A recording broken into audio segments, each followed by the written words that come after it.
My name is Seth Trotter, and I'm interviewing Benny Ritter. Benny Ritter. Mr. Ritter, His home. we're at his home in Weiner, Arkansas. December the 12th, '07. Mr. Ritter, what is your full name? Benjamin Ritter, Benjamin Nicholas Ritter. Were you named after anyone? My middle name's after my grandpa. That was his first name. When were you born? January 6, 1933, And where? Weiner. Did you ever have a nickname? No, they call me Benny and call me some names I wouldn't want to repeat. How did you get it? How'd I get my nickname? Well, it's just short for Benjamin. Thank you. My dad told me when I was a little kid, he said, when you're little, they'll call you Benjamin, and then when you get teenager, they'll call you Benny, and then when you get to be an adult, they'll call you Ben. And I've seen that work out pretty good. It worked out like that. Did you know where your ancestors were from? I must have come from Germany because they're Germans, but my great-grandparents, I didn't know anything about them. They may have come there, but my grandparents didn't. Where did they settle? And what did they do there? Do what now? Where did they settle? They settled here in Weiner, but they originally come from Missouri, and then they come down. My mother and my daddy both come from Missouri. Do you know what they did there? Mother lived in O'Fallon, Missouri, and my dad come from St. Genevieve, Missouri, and that's about 50 miles apart. And they didn't know one another then. They met down here. My grandparents had moved down here, and my dad went to the service, and when he come back, he came to Stuttgart, and then he didn't like it there, so he moved up here at Weiner, and then he met my mother, and they got married. They got married in Jonesboro. Next, I'm going to talk to you about your parents. Where did your mother grow up? Well, she grew up here, I guess, because she was probably 7 years old when they moved here from Missouri. And my dad, I guess he grew up in Missouri, because he left there, he went into service, and then he come back, he come to Stuttgart. He always said Stuttgart, German accent. And then he moved up here, and he went in well business up here. What's something you'd like to tell me about your mom? I think she was an angel. She was always good to us, had a lot of patience with us, and she was strict too. She'd paddle you if you'd done something wrong. She'd done all the discipline in the family. My dad never did do much of that. Can you tell me a story about your mom? Well, one time I done something, I don't remember what it was. She was gonna whip me, and I run under the house. I run under the porch to get away from her. And she told me if I didn't come out, she's gonna give me 2 whippings. So I come out and I got a pretty good thrashing. She pulled a little limb off a mulberry tree, and it raised whelps on you. Make you listen next time. Where did your father grow up? In Missouri, in St. Genevieve, Missouri. What's something you'd like to tell me about your dad?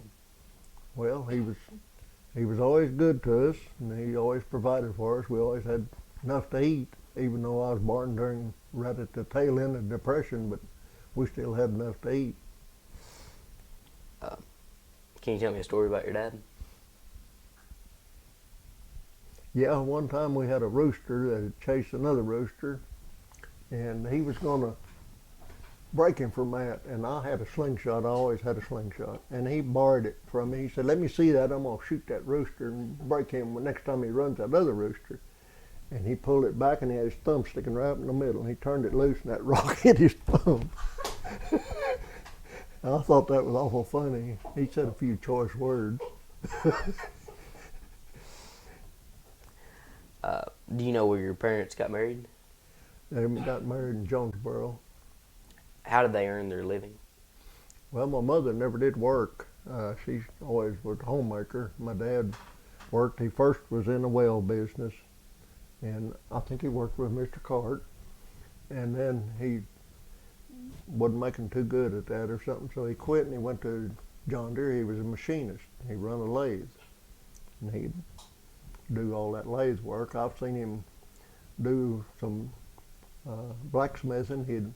He could take two pieces of metal and weld them together just with heat, not like you do nowadays. And he could sharpen things like that, a plow or something. He'd get it red hot and beat it out. I've seen him do that. And he could sharpen a drill bit, and I never did learn how to do that. And he didn't have hardly any education, but he worked in fractions all the time with that lathe. He'd look up on the wall and figure out what size he needed and everything.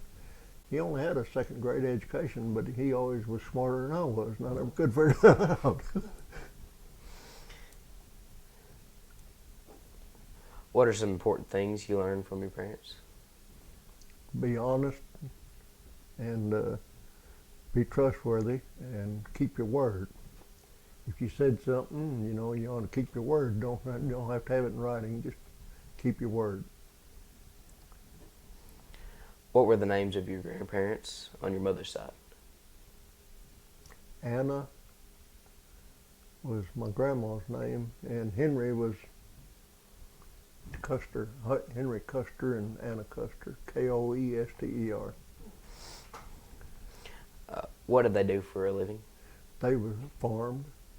They had a little farm down there right where the television antenna is now, cable antenna. They had a little house there. Now, I don't know how much ground they had there, maybe 40 acres or so. He sold it to Joe Barna when, after both of them died. What did they grow? What did they raise? I don't know. I just barely can remember my grandma. My grandpa died before I was born. I guess they might have raised rice. I don't know. What was their house like? I can't remember it. How many kids did they have?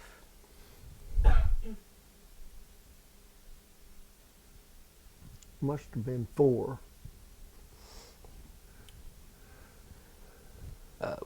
What do you most remember about them? I just barely can remember my grandma. My grandpa died before I was born.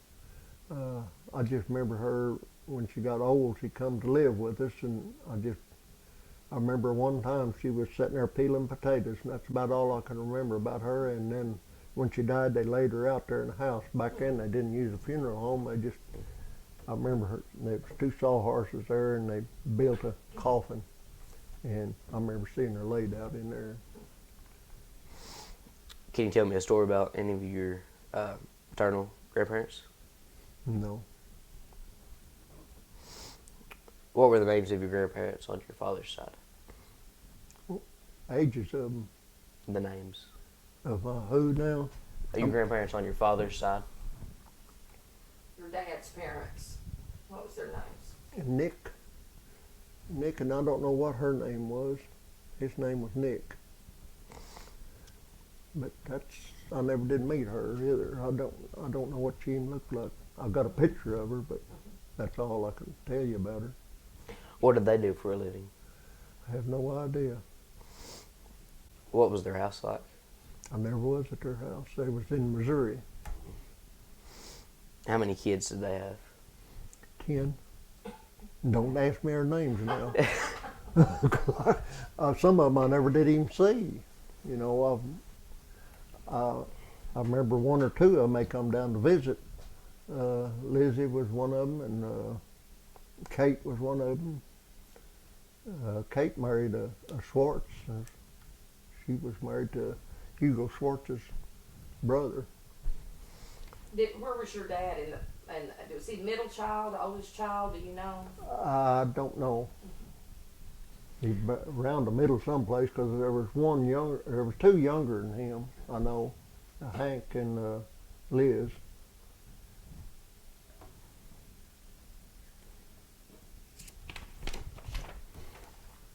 What about your brothers and sisters? There were 6 of us kids. How did you all get along? when you were growing up? Well, just like the rest of the kids, fought and fight. Tell us something about one you remember. I remember one time I got mad at my sister, and I was hollering at her, and she picked up a handful of dirt and threw it at me just as I sucked in air, and it like to choke me to death. What did you do together for fun? What did I what? What did you do together for fun? For fun, we just built toys and played in the yard, played tag and stuff like that. We didn't have no television, we didn't have no radio until I was almost grown. Tell about some things y'all made to play with. Well, we used to take a stick and put a tobacco can on it and kind of fold it up and get a rim off a wagon wheel and roll it around, push it, and you had to learn how to turn it, make that wheel go, or else that was one thing. And another thing we'd do, we'd get a tin can, we'd stomp it, and it'd bend up around your shoes, and we'd walk on that, and it'd make rackets, walking on cans, and just stuff, climb trees, and we just did all that kind of stuff. What's the most trouble you ever got into? When you were a boy? Shoot, I don't know. Think about it. Those trouble you remember getting into when you were a boy.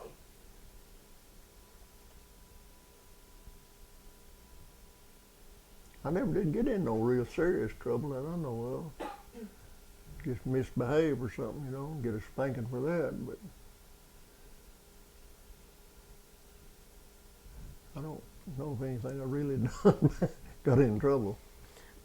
Were there cousins or friends who you played with? Yeah, there were some cousins that'd come down and play with us once in a while.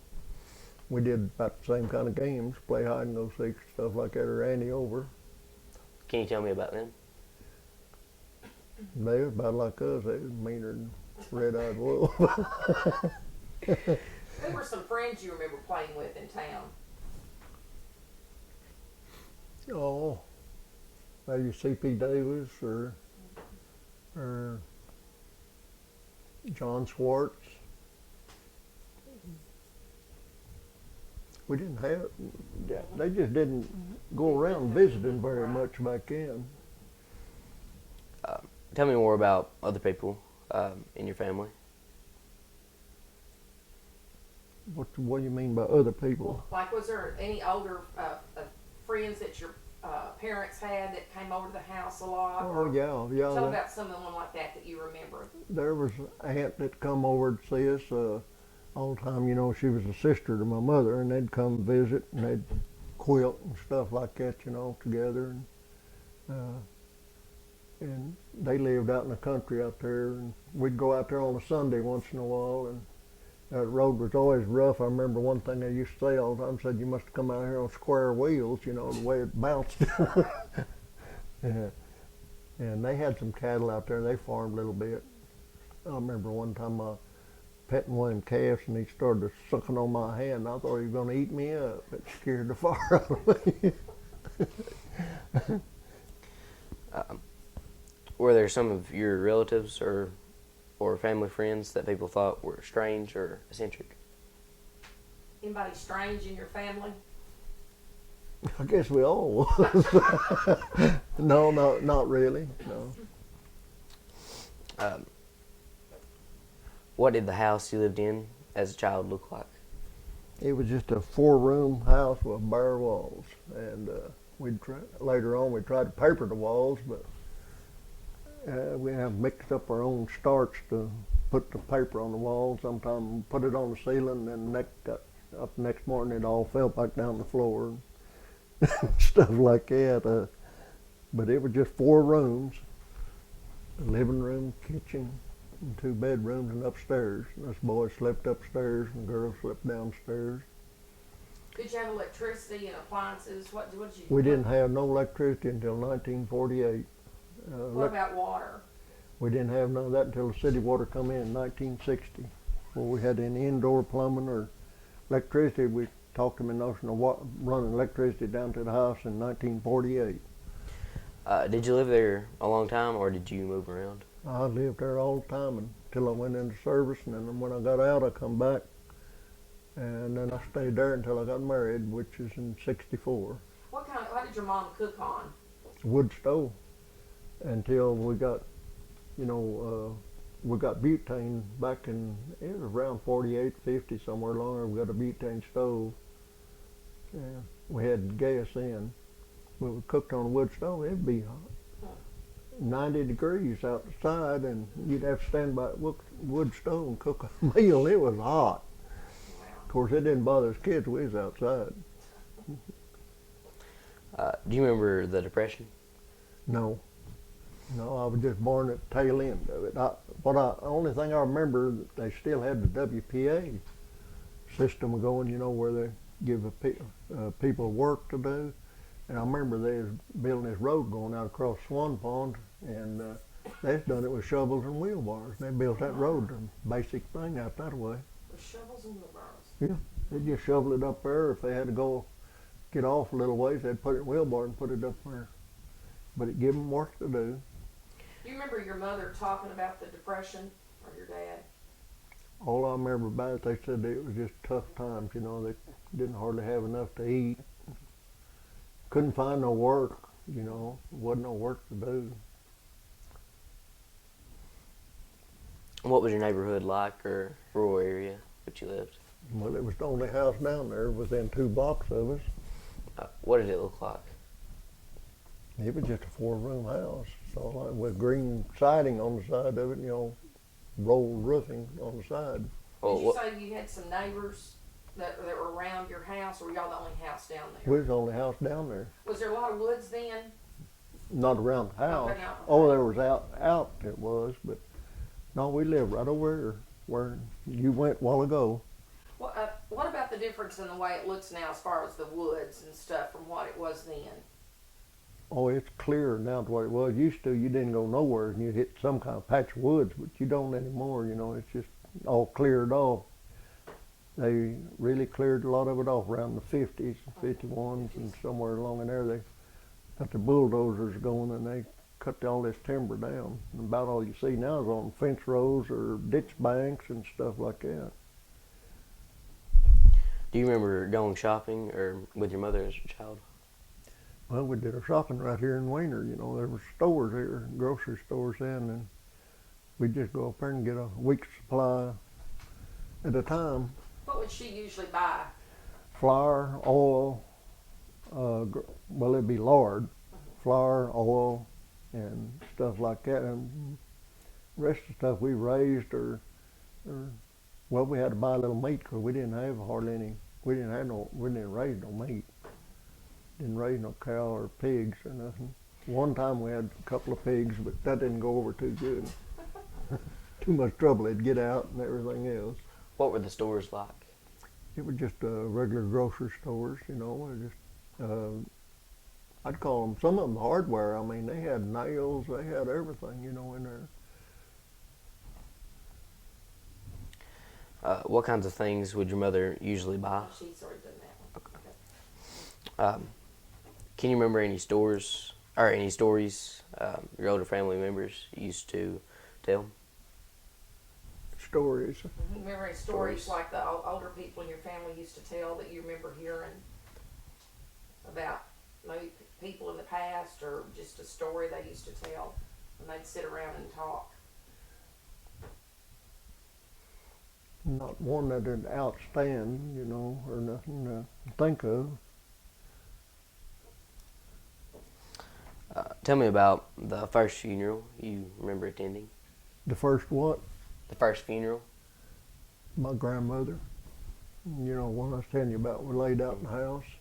That's the first one I remember. What did they do? How did they do that? Did they have a graveside, or what? How did they do that then in those days? You mean the funeral service? Right. Well, it went to church. Okay, that's what I was wondering.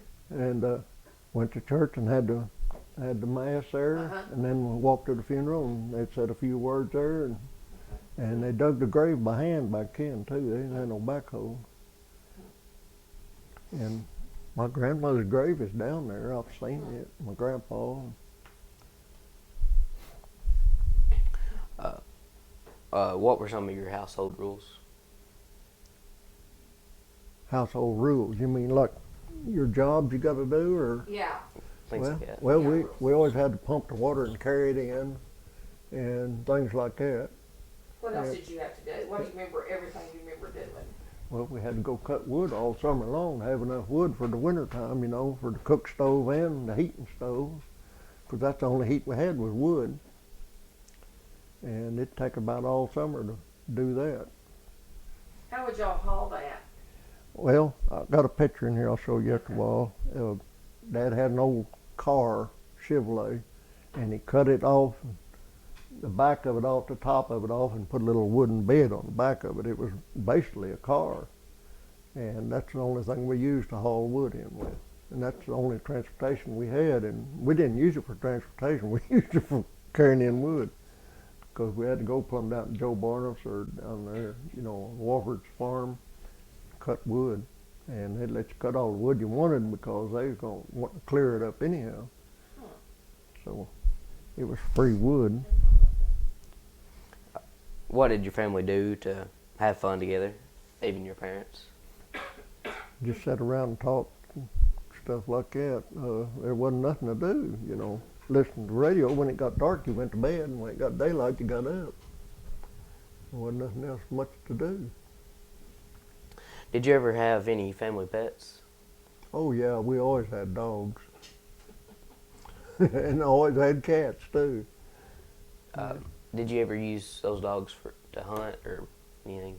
No, I always wanted one, but we never did have one to hunt. All they were hunting a biscuit all the time. All they was hunting. Because they didn't get nothing. They didn't get no dog food. All they got was what we didn't eat, just scraps.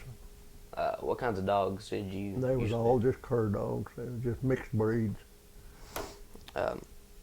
Was there any special pet that you had when you were young? That was yours, just yours. That was yours. Yeah, I had one. I called him Spot. He'd play with me all the time. He hunted mice all the time. We'd go down the field and he'd dig mice out of a levee or something. He'd chase it. I always got a kick out of that, watching him do that. He was real good about that. I always thought he'd make a squirrel dog, but he wouldn't have nothing to do with a squirrel. I wanted a squirrel dog so I could go hunting.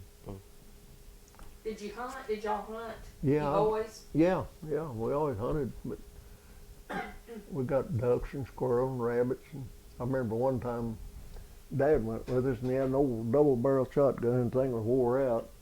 And one of them was wore so bad, you pulled them hammers back. If you pulled the wrong one, it jarred the other one off, and they'd both go off.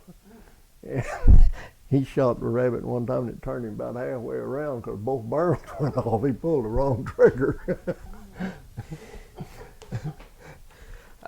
What medicines or remedies do you remember having as a child? Most of them was home remedies. Grove's chill tonic and quinine. We had to eat a lot of quinine, you know, kind of mosquitoes and stuff. Malaria was bad back then. And it was in a capsule form. You would buy it in a powder and get the empty capsules and you filled them yourself. And that's how we did that, because quinine's so bitter, if you don't put it in a capsule, you couldn't stand to take it, you know. And they'd give us Grove's chill tonic, and then they'd have home remedies, that stuff. They used to dig up them sassafras roots and boil them, make sassafras tea. It's supposed to purify your blood. I don't know. It was just wet, all I can tell you. Bitter. And for colds, they used to put sugar and onions and just cook them and cook them till it made a syrup like. And then you do that, and then if you got a coughing too much, they get a spoonful of sugar and put a drop of kerosene on it and give that to you for your cough. And kerosene's supposed to kill you, but it never did. I guess it was diluted down so much, just a drop on a spoonful of sugar. And I'd always take that because I liked that sugar. It was always sweet. Did people get malaria? Yeah, but I never heard of too many of them, but I think they used it as a preventative, not as a cure. And I never knew of anybody that had malaria, but I'd been afraid to get it. You have to take too much quinine. Can you remember any time someone in your family ever got sick or hurt? When you were young? Oh yeah. Yeah, one time my brother was shoveling just skimming the grass out of a ditch there. We get water up to our garden in, and he turned around and go stick it up in the dirt. My sister was standing by him, and he like cut her foot off. You could cut it so far you could see them leaders going to them toes, but it didn't cut none of them. And we didn't go to the doctor for that. She just kind of boiled it out with some Listerine and wrapped it up, and it healed up. And You used Listerine. yeah, I mean, you talk about something burning. And one time I got snake bit. Me and S.J. Barner were going across the field. We was going to go down to that pool and take a swim. And I felt something barely stuck my foot. And I looked back and I'd stepped right beside a cottonmouth and he was coiled up. And I looked down and there was 2 little fang marks there. It didn't hurt. It just felt like something stick stuck me. And I went home and my mother poured a bunch of kerosene in a pan and stuck my foot in it. And I guess it drawed some of that poison out because it kind of looked like yellow curling stuff in that stuff. And then we had a doctor here in town at that time. And then after we got me up to the doctor, well, he gave me a shot and told me to go home and lay down. And it swelled up a little bit. And the next day I was good as new. When you were a child in elementary school, what was your school like? It was a 2-room schoolhouse. There was 4 grades in one room and 4 in another, and they had two teachers there. One teacher taught 4 grades. She'd give you an assignment, and then she'd start listening to another grade doing it, and they worked it like that. And they had 8 grades, 8 years of school there. That's all they had. What school did you? Which one was it? Well, it's St. Anthony's Catholic School. St. Anthony's. It was 2 rooms at that time. Yeah. Well, it always was until it shut down. Even when they built a new building, I did not know that. it was still two rooms. But there was only 2 of us in my grade, me and Rita and Ruth. Well, we started out in the same grade, and when we graduated out of 8th grade, well, it was still just 2 of us. If she hadn't helped me, I'd still be in school. Because I got appendicitis one time and I missed a bunch of school and I was way behind. I thought I was going to fail that year, but she helped me a lot and I made it. Did the nuns live here then? Yeah, they had a nun's house here. There was 3 of them come down. One taught 4 grades and the other taught the other 4 grades, and the other one kept the house and done the washing and the cooking for them and stuff like that. And I think it closed down in 71 In 71. for lack of pupils. You know, it wasn't hardly anymore, and the nuns were getting thin too. They couldn't hardly send anybody down. Do you, well, Ron, I want to ask you about this. Is it right that there were 2 Catholic churches that burned before this one? That's right. Tell what you know about that. I don't. Do you know anything about that? Or I have don't. you ever heard anyone talk about that? Yeah, I heard them talking about it, but they was all wooden structures, and they usually started around the the wood heat, you know, chimney right. fire. They was both wooden, and there's one we're living in now. Yeah, well, you Where are. we go to now was built in 37, and see, I was only born in 33, so I was That's all you I wasn't but 4 years old. Now I remember them building it because they didn't get it finished in 37. That's when they started it. Because the cornerstone's there, I can still see it. It was built in 37. What the cornerstone said. Where do you know where those other 2 churches sat? They was down there where. Well, one of them, the first one was there. They just mow now. You know, it's down there below all the other buildings. Okay. Then the next one was up there about where the school is now, Okay. and then the one that's there now. But I think we had the same priest here when 3? Huh. Well, Well, do you know what his name was? Otto Butterbach. Butterbach. What did you do in the summers when there was no school? We usually had to work, you know, around the house, you know, stuff. Well, I didn't start working out, you know, until I was 16 years old, about, you know, for other people. We just had to work and play around the house. There wasn't much to do. Did you work on the farm or? Later on, yes, when I got 16, I started working on a farm. I worked on a farm for 4 years, and then I went into service, and then I didn't go back to the farm. I didn't see no future in that. What kinds of toys do you remember playing with when you were a child? Toys. Like just kind of play around with? But, Did y'all have toys? such as the tobacco, you know?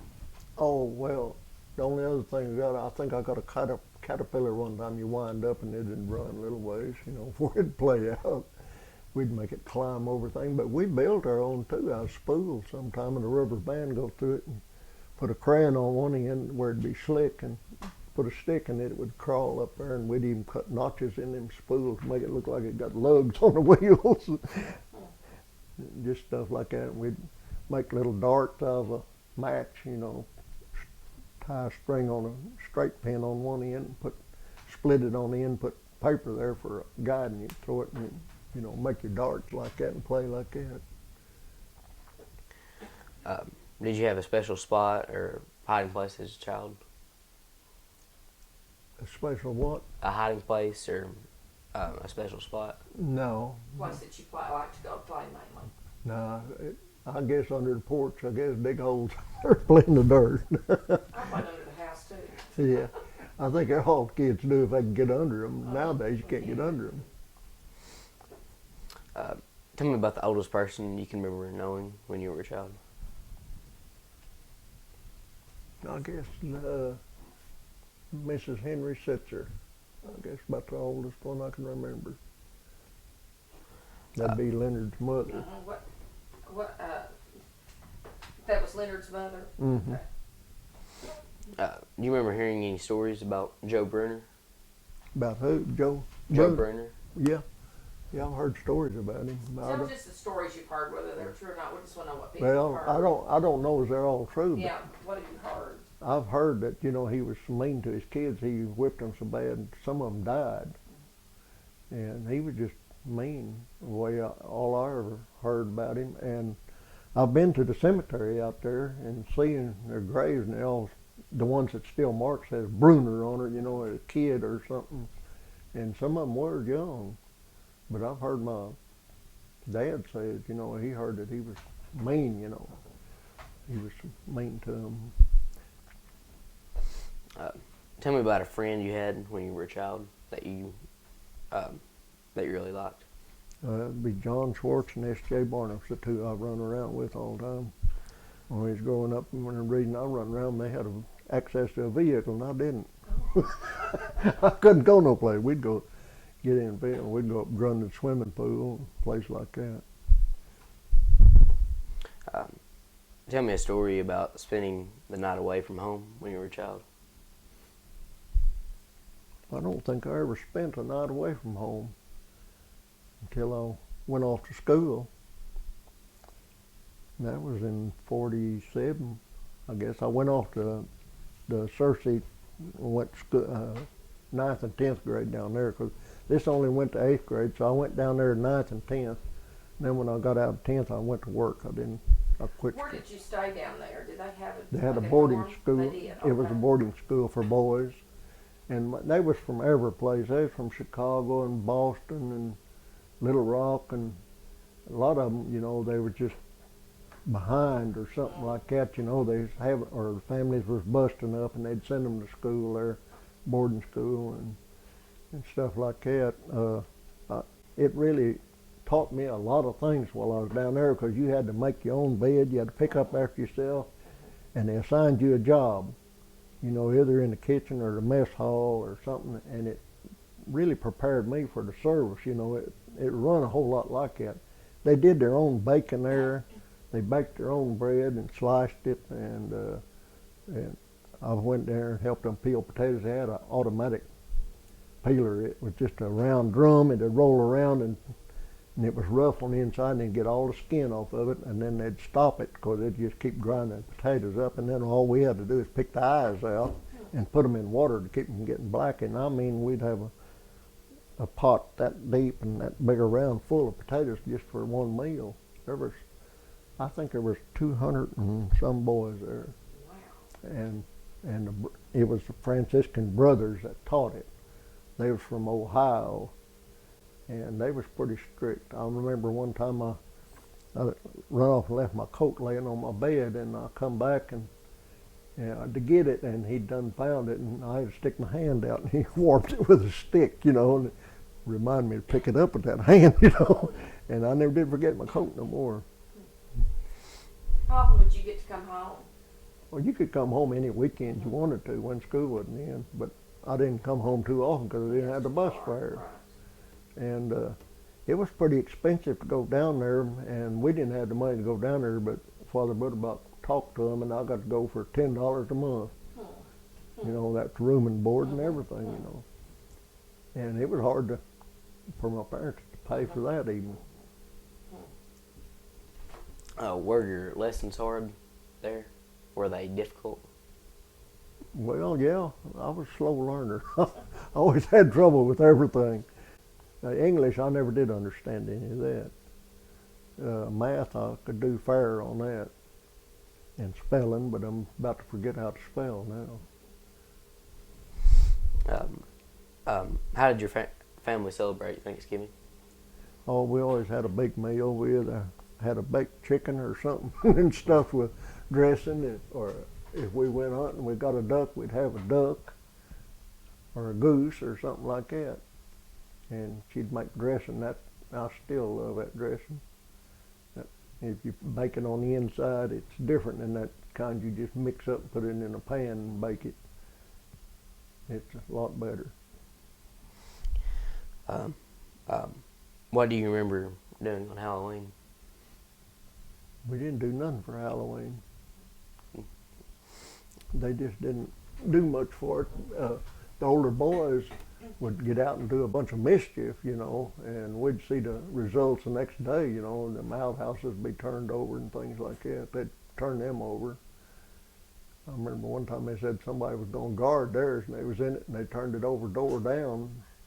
He had trouble getting out of that thing. What was Christmas like at your home when you were a child? It was always a happy occasion. And everybody got a toy of some kind. Maybe a little one, but you always got one thing, you know. And we always got a lot of fruit. That's one thing we always enjoyed. Get fruit, apples and oranges and things like that. And a few nuts. We always liked that. Did you have a Christmas tree? Oh yeah, we always cut our own Christmas tree and put it up. Maybe string popcorn on it, you know. Pop some popcorn, take a needle and thread and throw it on, put it on the tree, and had a few ornaments on it. Homemade, most of them. Did you ever have any relatives that came and visited you? Yeah. On Christmas? Oh, you mean on Christmas? No, usually that was a family affair on Christmas. You didn't have too much, because everybody had their own. Back then, everybody had big families. You couldn't walk in on a little small house unless you could stand on a porch, you know, or something. And Christmas is usually pretty cold. Tell me a story about a Christmas memory you had as a child. They was all just about alike, you know, about like I just described, you know. See if you can think of one thing that you remember happening at Christmas. Something that happened and might be tied to a gift, or it might be tied just to something that just happened at one Christmas. Just take your time to think. No, I can't think of anything like that. Okay. Can you tell me a story about a birthday you had as a child? Now, it just meant I was a year older mostly. Mm-hmm. Didn't celebrate birthdays too much. Mm-hmm. They might bake you a cake or something like that, and that'd be about it.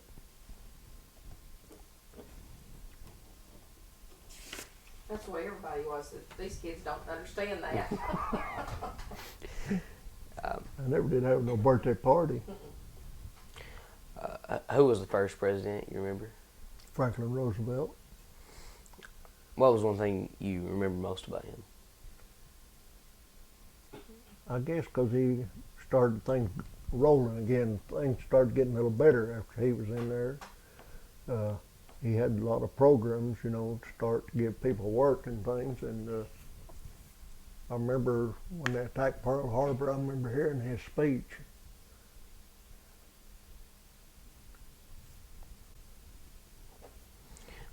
When you were in school, were there any famous people, like movie stars or singers, you really liked? No, James Dean, I guess, is about the best one I can remember. He was about the best one. But he didn't act very long, you know. He got killed in a car wreck. Tell me about what high school was like for you. High school. Mhm. I don't know if you call 9th and 10th grade high school or not. That's all I went. You have a story about something that happened to you down there other than getting slapped on the hand? I remember it was a lot of fun down there because they had a tennis court. They had an indoor swimming pool, and it was heated. You could go swimming Christmas Day if you wanted to. That water was warm. It was indoor. And the old brother that looked after the swimming pool, he was a full-blooded German. You'd have to listen to understand him. He'd come from Germany in there. And he was real strict, but he'd teach us, you know, stuff like that. And if he'd get a hold of you, you squeeze down, he could almost crush you. I mean, he had some strength in his arms. He was a little short, heavy-set guy, but he was all muscle. But I liked that swimming. Tell me about a teacher you really liked. Teacher best one I had was when I was in the 7th and 8th grade here in Nun. She was a nun. Sister Gertrude was her name. She was different than anyone I'd ever seen because she favored the boys' side rather than the girls' side. All the rest of them always favored the girls' side, you know, and they was more lenient on the boys than she was. The rest of them was always lenient on the girls. Wasn't near as strict. When you were a teenager, what were the coolest fashions, and how did teenagers wear their hair? It was just a regular haircut back then, and girls wore them saddle Oxford, them brown and white ones. You always had to buy your blue jeans too long and roll them up 2 rounds. You know, they had a cuff on them. I remember that. How did you wear your hair? Well, I was just lucky to even get a haircut once in a while. Mama cut our hair all the time. Looked like a bowl been stuck on it. you didn't have no choice. They cut it the way they wanted to. Do you remember having a favorite outfit? Favorite outfit? Like you'd wear to church, or? No, it was just. Favorite shirt? No, it was just regular Just plain old clothes? regular clothes, you know, blue jeans and a shirt. Now I want to ask you about your social life when you were a teenager. What were some of the most fun and wildest things you and your friends did? We drank a lot of beer. Well, we'd go to Walmart and get a 6-pack and head for Grundon's. Wouldn't get up there, and we'd have to go back and get another. We did that several times. Go ahead and tell them about Grundon's, what you know about it. There's a question that you go ahead and talk about it now. Well, it was a swimming pool up there. This day and time, you couldn't have nothing like it. It was just a pool out there in the wide open, and they'd just rice well would pump through it once in a while. And they had a screen house out there, and the bottom of the screen house was just barely below the water. You could dive under and come up in there, and they had a diving board and all that stuff in there. But you was out of mosquitoes. That's what the screen house was for. It was real tall, like a regular house, sitting out there on posts. And then they had a place where you could dance in there, get hamburgers and sodas and stuff like that. And it was just a fun place. Everybody grouped up there because that was the only thing to do around. And they'd all go up there, especially on 4th of July. They have a big picnic up there. And there was just a lot of people there. Did you have curfew? No. What was the movie theater like when you were a teenager? It was just a regular movie theater. Just had about 2 shows a night. Have one, and the other would be right behind it, you know. They call it early show and the late show. It's usually the same thing, you know, but some of them got there later. One of them would be start in about dark, and the other would be about 9 o'clock. And the theater there is tore down now. It was right there about where the post office is now, but out next to the street.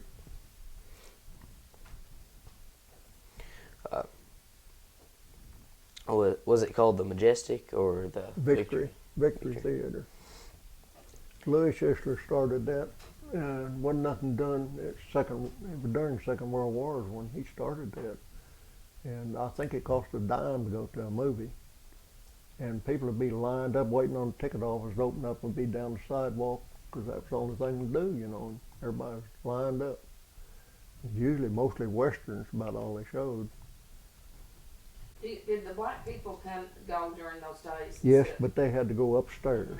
There was only 5 or 6 would come, you know, once in a while, but they always had to go upstairs. You know, it was segregated back then. And you could buy popcorn there if you had the money, nickel a bag. Do you remember anything about the Elysian Hut? Yeah, I remember it was there. That's where they used to gather for different social events, you know, like they use the Rice Festival now, they use Legion Hut back in. They used to have dinners there, you know, churches would, and everybody'd come there and eat, you know, have a big meal and charge them for it. That was their money-making thing. They used to do that there. What kind of music did you listen to as a teenager? I used country music all the time. Did you Still have do.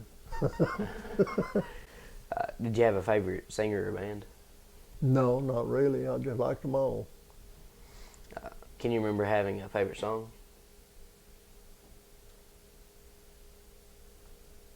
I couldn't tell you the name of it. I had some I liked better than others, but I liked them all. Did you buy records or CDs? No, didn't have CDs back then. Did have record videos, them old great big things, you know, like that, but I never did. We didn't have no way of playing them. Couldn't buy one. Didn't have electricity. Couldn't run it. Where would you mainly hear the music at? Would it be like they have a jukebox at Grundon's or? Yeah, they had a jukebox there, and they had them in these cafes here in Wiener too. Okay. There were several cafes here, but now they can't support one. Back then they used to have 2 or 3 around. Maybe 4 or 5 grocery stores, and stuff, and lumber yard. They ain't got nothing like that. What else do you remember being here, as far as businesses? Well, Sophie's sister had a variety store. She sold cards and a few things like that. And Miss Allen had a clothing store there, and there was a restaurant there, a barber shop, a beauty shop. That was all on the north side of the street, you know. I can't remember what was on the other side because it burnt before I was born. It burnt, I think, in 28 or something like that. They used to have old medicine shows come to town once in a while, and they'd get up there and try to say they had a cure-all for everything, you know, in that little bottle, and I think all it was about like Hadacol had a little alcohol in it, make them think they felt better. Did you ever go to concerts? No, I didn't even know what a concert was then. Was there ever a local gathering where people came and played music, or? Yeah, maybe they played a little bit, maybe them 4th of July picnics they used to have. I think I heard that when I was a kid, and I'll never forget it. I still remember it. Valora Barnhuff was dipping ice cream at one of them 4th of July picnics, and she said, "You scream ice cream, we all scream for ice cream." And I never forget that. I don't know why that stuck in my brain, you know, but it always has. What dances were popular when you were a teen? Dances. You know, just kind of like you What have kind of school. dances Just- were they doing? They just did the jitterbug and stuff like that up there at Grundon's, you know. It was the only place there was to go dance. I never did dance. I guess I was in my 20s before I ever tried to even dance. I'd been scared to ask a girl to dance. Who taught you how to drive, and how did that go?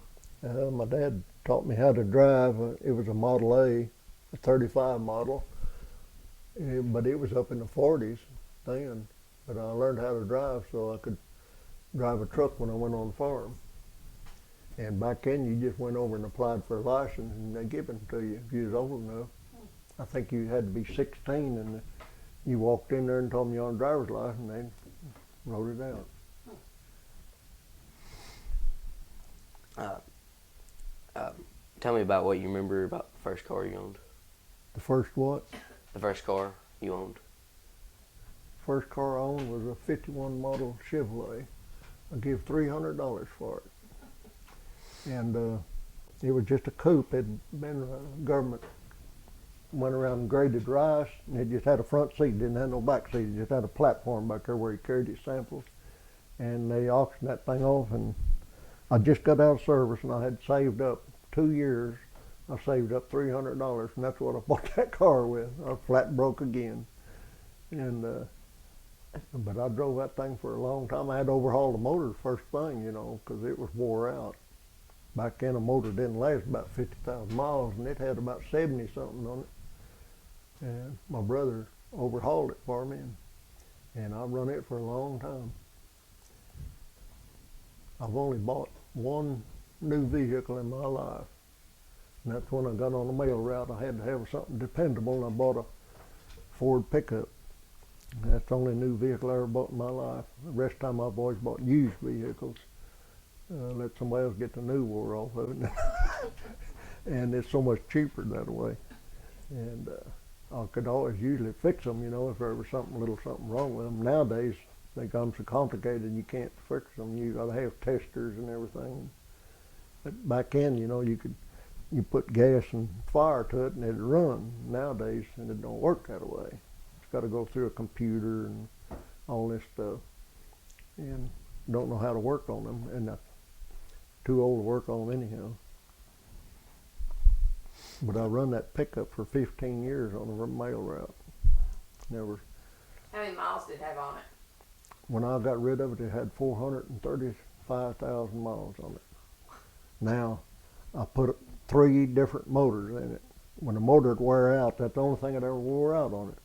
I had to overhaul the transmission one time, but I put 3 motors in it, and I could put a motor in there of what the sales tax was on a new vehicle. So that's what I did. I just put a motor in there. And I went to trade it off when it was 3 years old, and a guy offered me $2,000 on a trade-in. The other price was up. The difference had been more than what I gave for that truck to begin with, because I didn't trade in nothing. I just bought it outright. And when he told me all that, I stood up and I said, "I'm sorry I took up your time." And I walked out, and from then on, I just put new motors in it. Yeah, well, I didn't put new ones in it all the time. I just rebuilt ones. But anyhow, I run that thing, and it didn't rattle no more when I got rid of it than when I bought it. It held up good.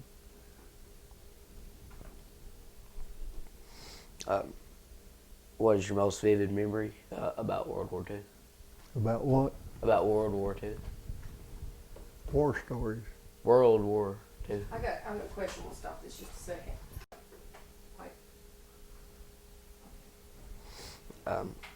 Tell me about a story about something you associate with that time. No, let's not do World. Okay, go ahead. Yeah, that's right. With World War II, what's something you remember about World War II? I remember when it ended, of all the celebration and everything.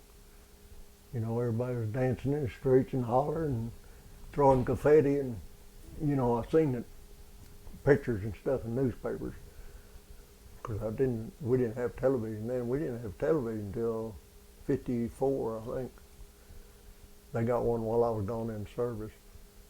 And the reason they got it, because Dad had a stroke and he couldn't do nothing but just sit there, and so they got a TV for him. But I remember when it ended. I vaguely remember when Pearl Harbor got bombed. And then I remember PJ Day, when they dropped the 2 atomic bombs. I remember that. Remember the airplane's name that dropped it, Ellen Gay.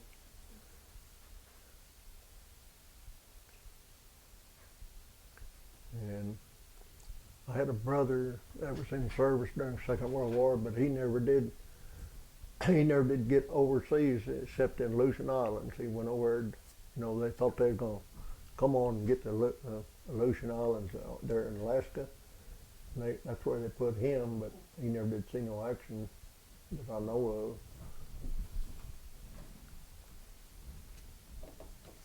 of. I remember when he went into service, he got a draft call and he had to go, and we didn't have no vehicle. He had to go to Harrisburg, you know, to go in, and Dad hired Bert Truitt to haul him over, and I think it cost him, he'd done the taxi service in, I think it cost him $5 to haul him over Harrisburg, and they shipped him off. So this Bert Truitt, was he from here? Yeah. And he did like a taxi service? Yeah. Well, now, that was just a sideline. Him and Buster had a station there together, him and Buster. And one of them could go, you know, a little bit once in a while. Did you go to college? No.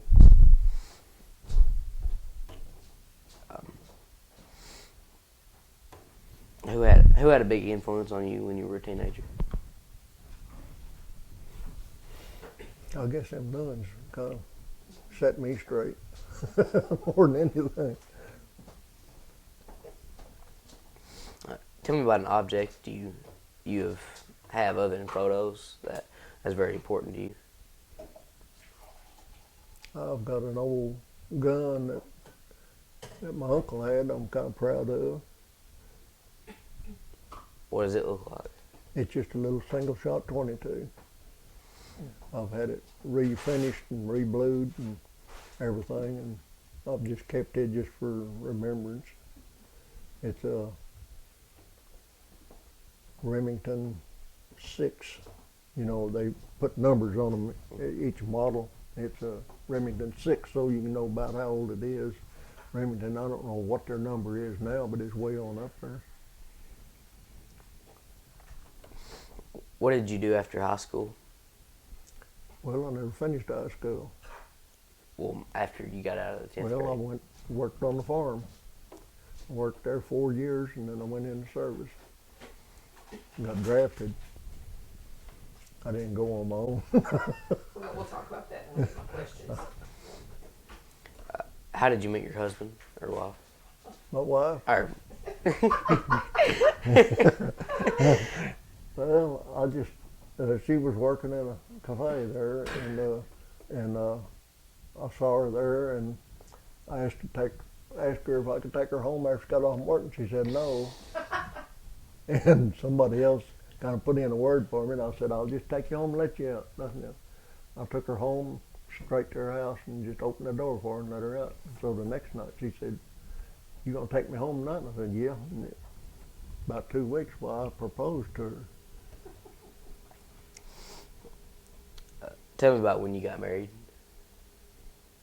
What the wedding looked like. Well, we kind of put it together ourselves. We bought the flowers ourselves and put them in the church, and her mother made her a dress, and I put on a suit I already had, and we just went down there and said, "I do." How much did it cost? Shoot, $50. maybe $50 at the most. Nowadays it'd be And- And we wasn't even going to have no reception, and some people didn't think that was right. So Betty Sisler and who was the other one? Was it Marguerite? Probably so. No, it was Betty and Willa Dean Okay. gave us a reception. They furnished everything and everything. We wasn't even going to have a reception, and they thought that wasn't right, so we had it down there at the school hall. And then they took us out that night and kept us out until almost daylight. Oh, they did? Who did that? Well, they took us out to a game of fish place first. C.D. Wilson had some goodies out there. So kidnapped you. And we went out there and stayed out there a couple hours, and then they decided we'd take us up to a nightclub over at Truman. We went over there, and they finally let us go about 4 o'clock. And we got in. Elmer loaned me his car because they knew they'd fix my car up. And sure enough, they had. They pulled the plug bars off of it. And I got in his car, and we were going to take off our honeymoon. Nobody knew where we was going or nothing except Elmer. And we got in it, we got as far as Newport, and we stopped. That's as far as I could go. Man, I was sleepy. It was almost breaking day, and I went to sleep. She did too. One leaned against one window, another window, and directly I heard something tapping on the window, and I looked up, and the cop was shining a flashlight there. He said, "You all right?" And I said, "Yeah, I'm just taking a nap, waiting on that cafe to open up." So about that time, the cafe did open up, and we got over and went over and ate breakfast. And then we left after that. But that's just as far as we could go. That is so funny. And when we went up to the lake up there, and we was pulling Elmer's boat, and had his car, and we got up there, and when we unpacked, nobody knew we'd put our suitcases and everything in there. Nobody knew nothing about it. We opened that up, and that thing was full of rice. Oh. Linda Jean, Elmer's daughter, knew what was taking place, and she went out there while we was in church and filled them full of rice. Man, they got y'all good. Yeah, and they had cans hanging on my car and everything, of course, so I didn't even go to that car. I knew they had it fixed. But Billy Joe pulled a rotor cap out of there and threw it over in George Albert's yard. I don't think I ever found that. Of course, Elmer had to walk home that night because he didn't have no vehicle. Of course, it wasn't but 2 blocks, but then he had to get a rotor cap and put it in there. That's kind of like with friends like that, who needs enemies? Yeah. It was just fun, Yeah, anyhow. it's fun. Is there a family recipe that throughout the years has always found the table at family celebrations or dinners? Yeah, my wife always cooks a pecan pie, and that's always the best pecan pie I've ever ate. Tell me about something you have that has been passed down through your family. Nothing that I know of. Tell what you remember. Wore out, we couldn't pass it by. Okay. Tell what you remember about the businesses that were in Wayner when you were young. Well, there was about any kind of business you wanted. You didn't have to go out of town to get anything. There was grocery stores here, hardware stores, lumber yards, barbershop, beauty shop, clothing stores, just about anything you wanted here. And in fact, they didn't sell them no more, but when Mr. Fowler had that store there where Delta is now, they had upstairs, they even had some caskets up there to sell, people. No, I'll take that back, it wasn't caskets, it was coffins. You know the difference in a casket and a coffin? I don't. You've seen them, that's shaped wider at the head and then it come down. That's a coffin. Casket is straight, same all the way down. And it had a flat top on it. A casket's got a round top. And they nailed that top on to keep you from getting out.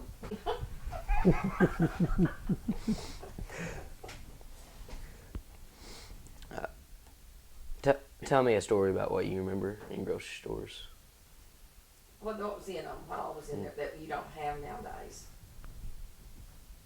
In a grocery store? Like, what was different about the grocery stores Well, then from now? well, you could get a lot of different things than just groceries. Mr. Degood had a store over there where City Hall is now, and when we needed something and we didn't have no money, we'd take him a chicken up there, and he had a little chicken house out in back, and he'd just take it and throw it at her because somebody all the time wanted to buy a chicken to make some dumplings. And he always had chickens there. He'd buy cow hides. I remember Beach Smith telling one time he always took his cow hides. He had a butcher shop up north of town, and he'd butcher them and he'd take the hide up there and sell it to Mr. Degood. And they'd always guess at the weight of it, see how close he could get.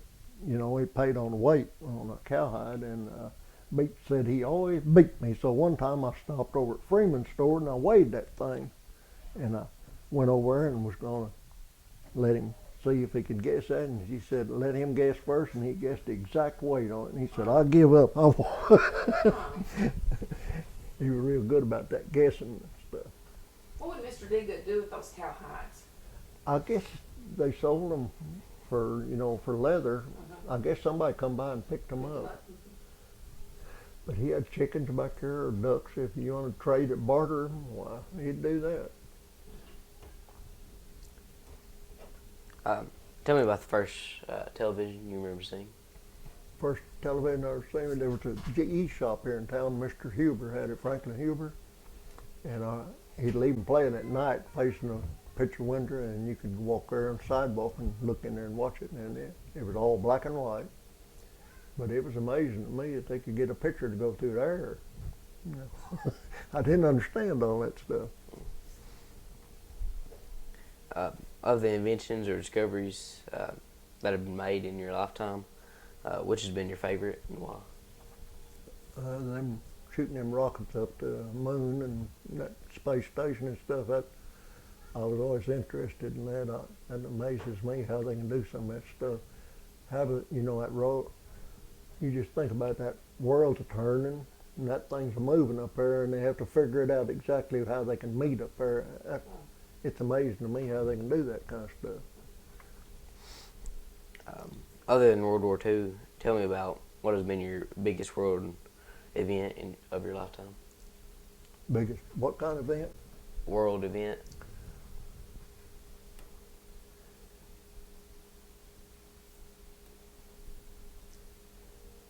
Good or bad? Either. Something in the world that's been the biggest event in the world other than the war. I guess the atomic bomb, I guess. That stuck in my mind. Whether it was used for good or bad, I don't know, but it created a lot of energy, and there, you know, they got power plants with that knowledge now and everything, so there's a lot of good out of it.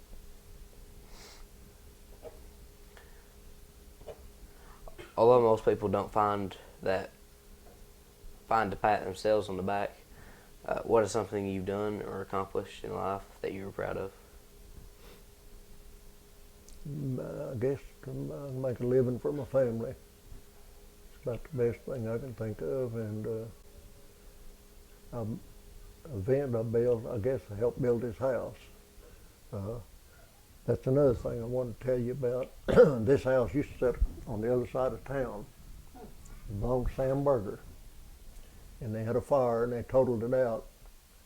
And I went and asked them if I could get it. And they said, yeah, because they're going to build a new one. They're just going to tear it down. So we tore the roof off of it and moved it over to here. And this was a bean field. And we set it down out here. Me and my father-in-law come down. We dug the foundation and laid the blocks on two sides.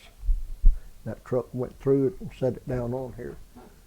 And then we had to tear the roof off and all the chimneys out of it. It had a real high roof on it. And I'd worked on it at nights and on weekends and everything. It took me 2 years, but I finally got it where we could move into it. It was burnt, and from that wall this way, I've added on. I tore old houses down out in the country, get lumber just to frame it up with, and then, you know, had to buy the finishing material. And I think moving it, building it, there wasn't no labor in it because me and my father-in-law did it all. I think I had about $6,000 in his house when we moved into it. And it had two porches on the end, which had to tear them off. And everything was black. It's got hardwood floors under that carpet, and I was going to sand them off and keep them. And I sanded until I got down to the nail heads, and I had to quit. So we had to put carpet over it, you know, to cover it up. But me and my father-in-law and mother-in-law helped a lot too. And at one time, Sam Berger had a lumber yard here. It's where the association's office is now. And one of these boards that I tore off one time, I remember seeing it on the board, and it wrote Berger Lumber Company on it. But he had a lumber yard here at one time. Now, I don't even remember that, but old time told me he had a lumber yard here. When did y'all move in this house? What year was that? 1968. 68. Let's stop right there, and I'm gonna go.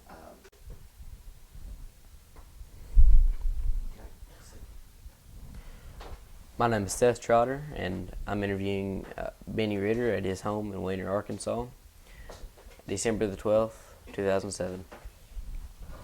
Now I want to talk about your war experiences. Which war did you serve in? Korean War. What were you doing before you entered the military? I was working on a farm. What kind of training did you receive in the military? I was in artillery Where was that at? in Fort Chaffee, Arkansas. I took the first 8 weeks there, basic training, and the second 8 weeks was in artillery. And I thought, well, they always advertise, see the world, get out of the army, get in the army. And I thought I wasn't even going to get out of Arkansas, but I did. After training, where did they send you? Sent me straight to Korea. How did you get there? Was Well, we were supposed to graduate on Saturday, and they set it up one day. We got out on a Friday, and they put us on a plane that night, and next morning we was in Seattle, Washington. And we left here, it was in July, and we had our summertime clothes on, and we stepped off the plane up there in Seattle, and you could see snow, and it was cold. Seattle was funny.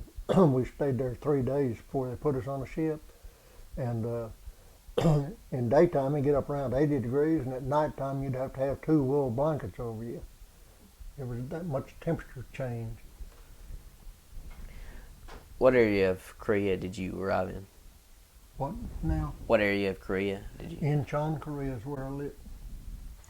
did they take you over on a On a- plane or a ship? No, a boat. Or how long did that take? Took 17 days to go across the ocean. Tell about that, being on that ship for that long.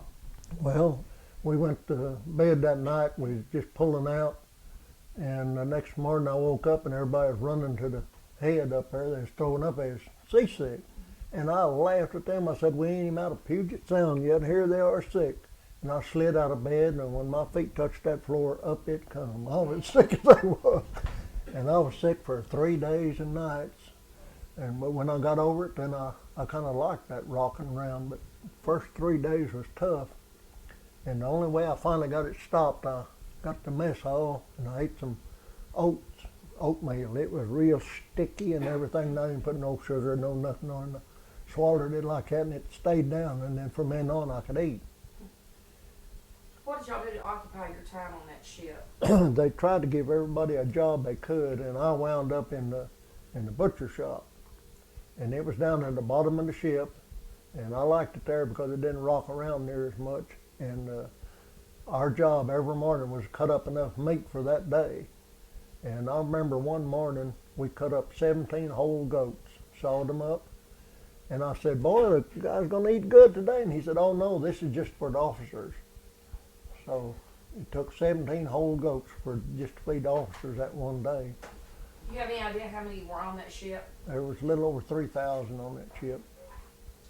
It was just standing room only. And What was the name of it? Do you know? I can't remember if it was going or coming, but USS Walker was one of them. But anyhow, your bunks were just like a piece of pipe there with a piece of canvas on it, and they were just about that far apart, just plumb to the ceiling, about 4 or 5. And you always want to try to get the top bunk there, because the guy up there gets sick, you're in trouble, down below. And you didn't sit down when you ate mess hall. You stood up, the tables were real high, and the reason for that, when the ship rose, you had to hold on to that tray because it would slide down to the end. You had to stand up to eat. And there were so many to feed, you got in line, and if they run out of food before you got there, you just waited until the next meal. But you made sure you got in front of the line next time, because if you're getting hungry. Everything was cheap on the ship, you got to go to PX once in a while. Cigarettes, I remember that, because I smoked then. You could buy a carton of cigarettes for $1, and there's 10 packs in a carton. And because there wasn't no tax on it after you got 3 miles out, there's no federal or state or nothing tax on it. So they was just 10 cents a pack then. Now they're almost 4.5 or something like that for a pack of cigarettes here.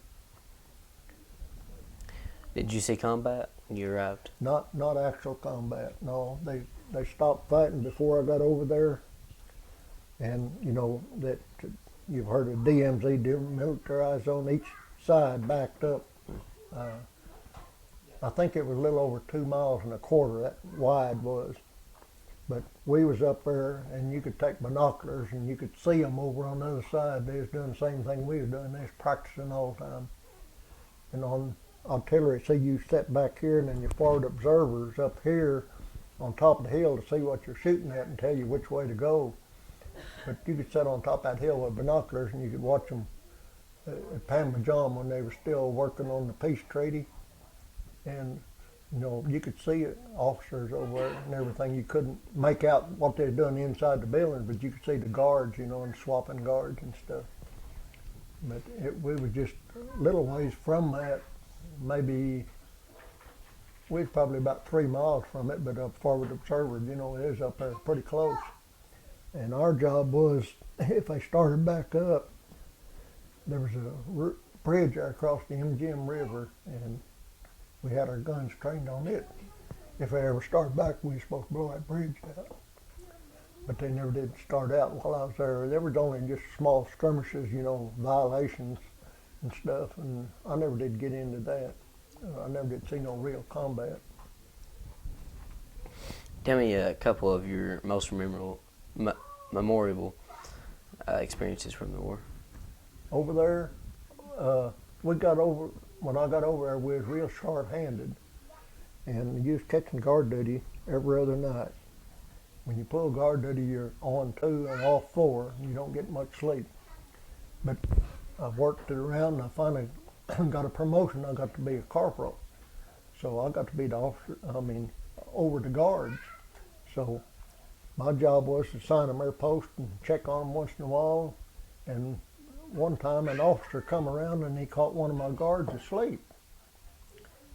So he didn't wake him up. He come and got me and he said, "Wake that man up." And he was sitting there on a bucket and he had his rifle in his hand. And I took his fingers one at a time, took them off that rifle, took it plumb away from him, and he never even woke up. I had to shake him to wake him up. Later on, they court-martialed him. The general court-martial, that's one of the worst ones you can get. And in the Army or in the military, you prove yourself innocent, you're guilty, and it's charged until you prove yourself innocent. Out here, you're innocent until you're proven guilty. It works the opposite way. And they got me up on the stand and asked me if that man was asleep, and I said, "Yes, sir." He said, "How do you know he was asleep?" And I said, "He had his eyes shut." He said, "Close your eyes," and I did, and he said, "Are you asleep?" And I said, "No, sir." He said, "How did you know he was asleep?" And I said, "Well, he was snoring." He said, "You know that man long?" I said, "Yeah, I've known him for about 6 months." He says, "He ever have any nose trouble?" And I said, "Yeah, he's got a little asthma." And he said, "Couldn't he have just been breathing heavy, not snoring?" Well, I guess he could have been. Anyhow, that was my first experience being in a court. It was all military. And anyhow, they did find him guilty, but they gave him about the lightest sentence they could. They took his stripes away from him and moved him to another outfit. And I never did see that man again. But going through that court was something to remember. He coach you, tell you what question they're going to ask you and how you're supposed to answer and all this kind of stuff. It's a lot different than out here. How did you stay in touch with your family? They're right here with me pretty well, or by telephone, or I don't have no one of them things.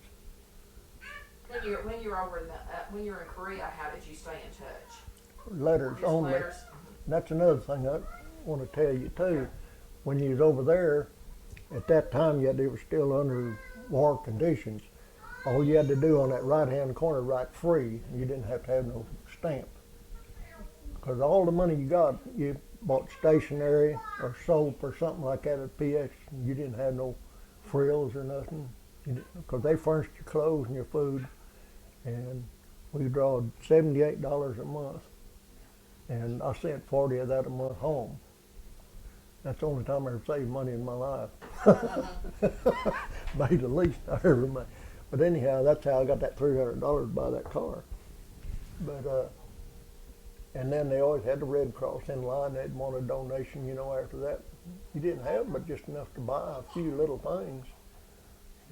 But back then, money went a lot further than it does now. What was the food like? It was pretty good after the first day. You get hungry, you eat anything. I remember one time they fed us when we was out in the field practicing, and it was cold. And we went through the food line, and they had coffee there, and it was boiling. You could fire under it, you could see it. And he gave me some in my cup, and I walked about from here across the street because there was a truck there, and he had a big wide flat bumper, and I was going to set my cup and stuff there so I could eat. And when I got there and set it on that truck bumper, it was froze over. It was 20 below zero. And we were sleeping on the ground when we was out there practicing. And it was something else keeping getting frostbite. And you learned cold weather indoctrination. And what that boils down to, you don't put on heavy clothes, you put on layers of clothes, thin clothes. And each layer, traps heat in it. But I lived in that over there for 13 months, and when I come back, I didn't wear a coat even here in the wintertime. But one thing stuck in my mind while I was over there, and I've had to talk to other people about it that's been over there, it gets a lot darker over there than it does here. It's like, if you ever been in a cave and they turn the lights up so you can see how dark it is, it's that dark. You can't see your hand in front of your face. It may be because it was just mountainous, just one hill after another. That's the only place I ever was. I didn't wonder what's over that first hill because there was nothing just like it, a little bit taller if you was going north. And most of the time we was up there a little bit north of the 38th parallel when we was practicing. And the railroads over there was a small gauge. It wasn't like these railroads here. It was a smaller gauge. What I'm talking about, the rails ain't near as far apart. I think these here are 4.5 feet or something like that, and them over there was maybe 3.5 or 4. But anyhow, they had steam engines over there, and they'd just go to the end of the line, and they'd throw her in reverse, and they'd come back. A steam engine will go just as fast backwards as it does forward. And I only got on that one time when we lived at Incheon. They put us on a train, and they just stacked you in there like cattle, just standing room only. You couldn't fall over if you wanted to, and shipped us up north. Until we went through Seoul, we could see how bad that place was shot up. But most of the time we was about 50 miles north of Seoul most of the time. And water over there, they just had to get it out of a creek, and then they put chlorine in it, and had the monsoon season over there. So when we got tired of drinking that old chlorine water, and we'd go drink out of the creek, and it wasn't long a bunch of us had yellow jaundice. I didn't get it, but a lot of them did. And they made us quit doing that. And another thing, they had hemorrhagic fever, they called it over there. You couldn't do nothing with your clothes.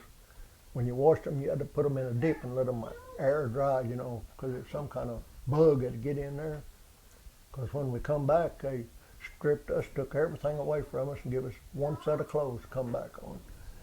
And they took everything away from them. They burnt all the old clothes, They didn't want you bringing no disease back. That was some of the things I remember about it. Did you have plenty of supplies? Plenty of what? Supplies. Oh yeah, we always had plenty of supplies. Of course, we wasn't using much of that food. One thing I've seen over here, it always amazed me, is when some of their people died, they'd put them on a bearer, they'd put it on their shoulders and the poles, and a bunch of people would be in front of them, they clanking cymbals and making all kinds of noise, and they claimed that was chasing the evil spirits away. And then they'd take them up on the side of the hill and bury them. And the richer they was, the higher up on the hill they'd bury them. And they just put them on the ground, and then they mound dirt up over them. And if they had one ox over there, something with a cloven hoof they could get in their rice paddies with, they was considered rich. Was there something special you had or did for good luck? No, I just Didn't think I'd ever gonna get back. Did you ever get to go on leave? Yeah, I went to, while I was over there, they sent me on R&R and I went to Japan. I got to go there 2 times. I went to Yokohama one time and the other time I went to Kokusuka. It's in the northern part of Japan. But when I was in there, Yokohama and Tokyo, you couldn't tell the difference when you went out one and the other. And them people over there, MacArthur was still there then, and we went up there to where his headquarters was, and he was up there around the Imperial Palace, and the Imperial Palace had a moat around it. That amazed me. They had a moat around that place.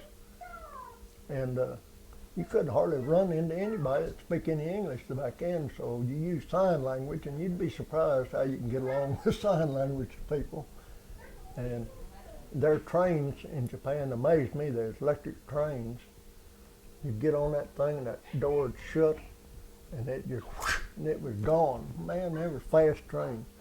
And I don't know why we ain't never tapped into something like that here. They started on that Amtrak, but that ain't nothing like them was. Those were good trains, but you didn't know, if you didn't know where to get off, you was in trouble, because you couldn't ask somebody. They just yawn, bow their head at you. Do you have photographs that were taken during the war? Yeah, I think you took some pictures of it. That one when I was in. Were there times when you had other soldiers that did things to entertain yourself? Yeah, I had to do to defend myself. What did y'all do to entertain yourselves when you had time? You and the soldiers, were there things that you could do to entertain yourselves? You just had to do it yourself. I mean, you living in a little tent. When it got dark, we didn't have no electricity. Oh, you didn't? For the 13 months, the brightest light I seen was a candle, and it still amazes me. You can flip that switch and everything lights up. So how did y'all pass the time? Well, Like they kept you busy all day Did long. they? Yeah, and when you got off, when they let you off about dark, you went to sleep. Do you recall any particular funny or unusual event that happened while you were in the service?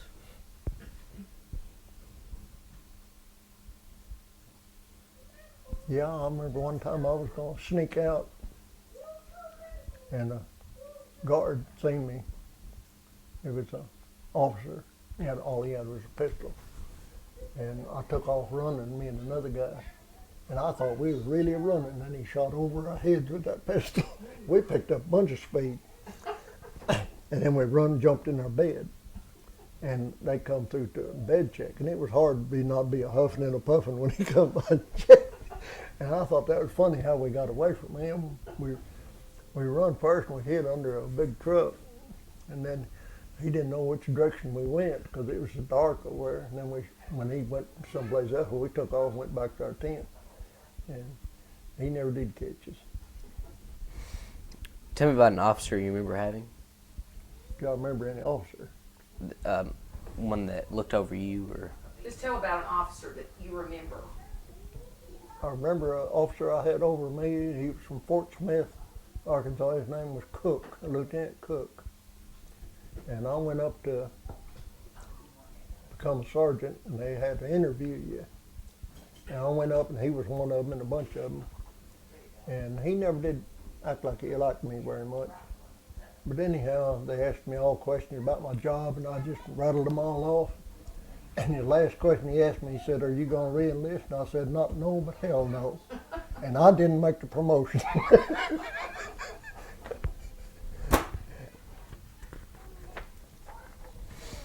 did you make any close friendships while in the service? Yes, I did. Tell me. I hadn't kept up with them. The one, my best friend, he re-enlisted and he went to Germany, and I hadn't heard from him since. Did you continue? Or, what is the last favorite memory from the war? Your last. Or your least favorite memory? Yeah. Being told when to eat, when to get up, when to sleep, when to do everything. It's hard when you first come out, you take some adjusting. You're waiting on somebody to tell you to do something. You can't. Were you wounded? No. I got a tooth knocked out while I was over there, but it How'd that happen? I had my helmet hung up there and the wind blowed it around and it hit me on top of the head. It was a false tooth. It was bridged in and it knocked that thing out and they would not put it back in either for me. Of all your experiences during the war, what is the one you will never forget? Just being sent over at that godforsaken country. Man, that's some rough looking ground over there. What does the terrain look like? What does the land look like? Is it just hills? Is it trees or is it barren? No, they've cut up about all the trees down, use them for wood, you know. Oh, yeah. They use radiant heat. They dig trenches underneath their floor and they make that heat go through there and up and it's radiant heat in there. And they cut bushes that big around, put in there. And I guess a lot of them was shot off too, you know. There wasn't no, I didn't see no big trees. They told me there was some over along the coast, but I never saw a big tree there. And it's just about like Crowley's Ridge in the south part, and then the further you go north, the steeper and the bigger they get. Do you recall the day your service ended? Yeah, December the 2nd, 1955. How did you feel when you found out? Felt like a free bird. Felt like I got parole. They turned me loose in Arkansas. I had to come back to Arkansas, and they turned me loose there, and I caught a bus to Jonesboro, and then I started hitchhiking to Wiener. And I got as far as Nettleton Avenue, and Clint Lynn and Ann come by and picked me up and brought me home. How long had you spent over there? How long were you there? 13 months. Wow. And when I come back, I had leave time coming and everything because I never did get no leave. You know, I got R&R, but that didn't count against it. They said if you had 90 days, they'd reassign you. But if you had less than that, they'd turn you loose because it cost them more to let you go home than go back just for a little while. And I had 85 days left, so they let me out. What did you do in the days and weeks after returning from the war? I didn't do nothing but just sit around loaf, played possum. How do you think serving in the war changed you? It made me realize a lot of things we got, freedoms, things like that. You know, you don't have much freedoms over there.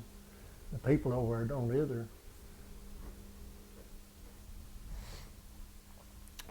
Now I'm going to ask you about the Winter Volunteer Fire Department.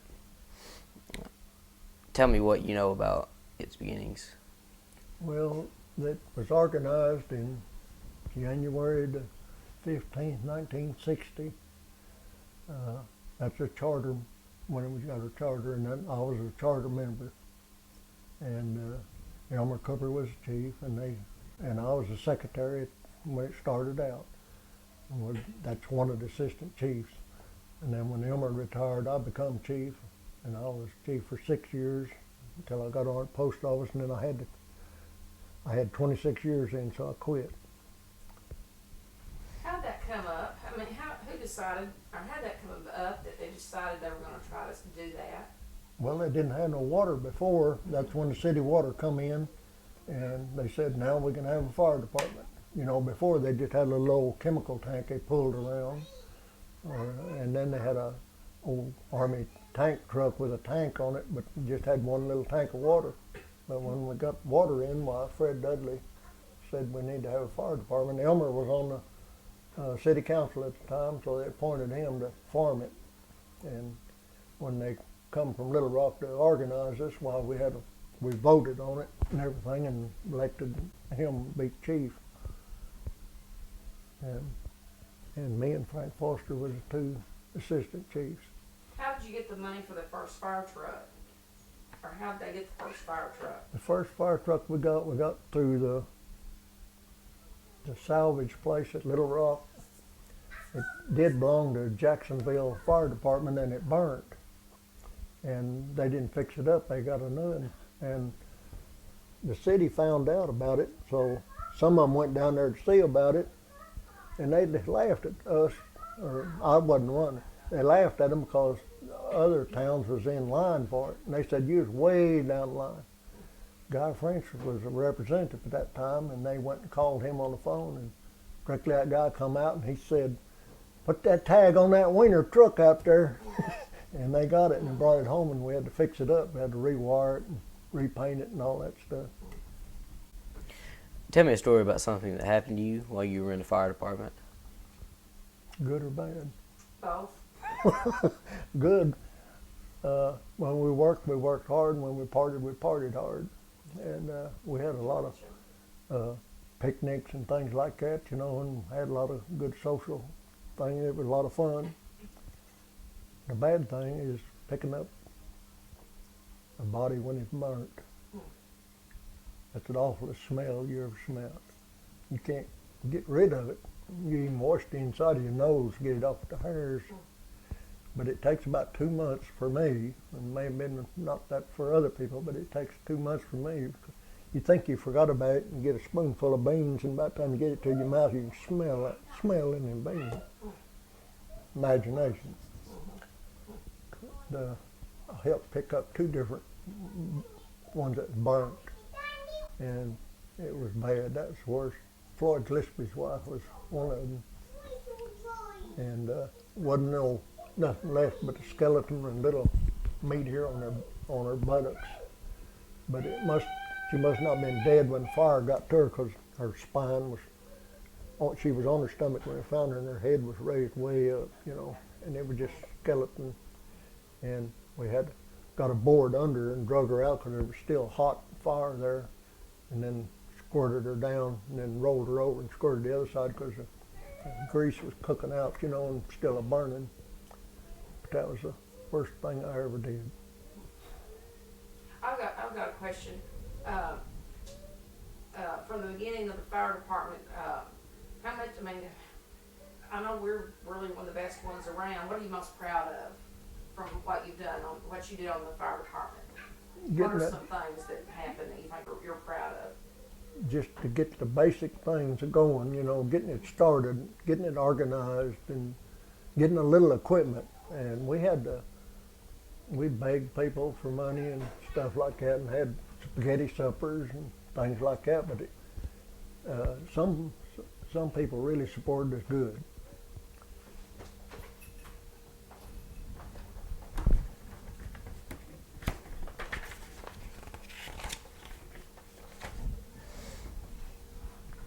Although most people don't.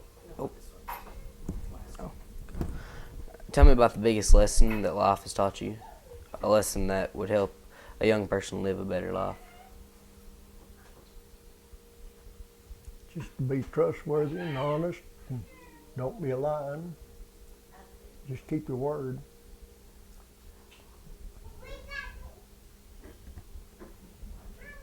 Thank you for letting me interview. Okay, you're welcome.